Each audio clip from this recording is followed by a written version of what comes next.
The book of James, chapter 1. James, the servant of God, and of the Lord Jesus Christ, to the 12 tribes scattered among the nations, greetings.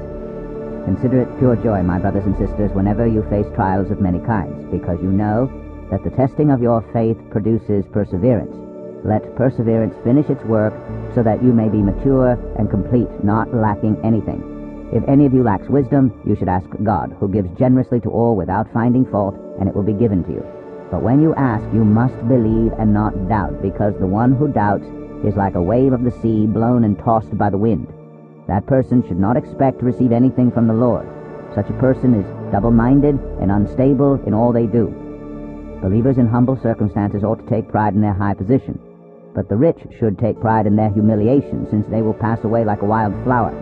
For the sun rises with scorching heat and withers the plant. Its blossom falls, and its beauty is destroyed. In the same way, the rich will fade away even while they go about their business.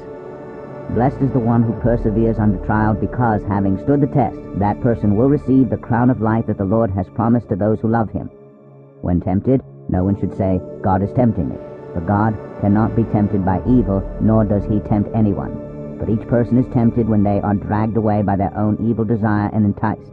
Then after desire has conceived, it gives birth to sin, and sin, when it is full grown, gives birth to death. Don't be deceived, my dear brothers and sisters. Every good and perfect gift is from above, coming down from the Father of the heavenly lights, who does not change like shifting shadows. He chose to give us birth through the word of truth, that we might be a kind of first fruits of all he created. My dear brothers and sisters, take note of this. Everyone should be quick to listen, slow to speak, and slow to become angry, because human anger does not produce the righteousness that God desires. Therefore get rid of all moral filth and the evil that is so prevalent, and humbly accept the word planted in you, which can save you. Do not merely listen to the word and so deceive yourselves. Do what it says.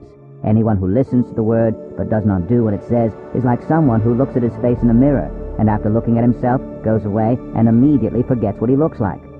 But whoever looks intently into the perfect law that gives freedom and continues in it, not forgetting what they have heard, but doing it, they will be blessed in what they do.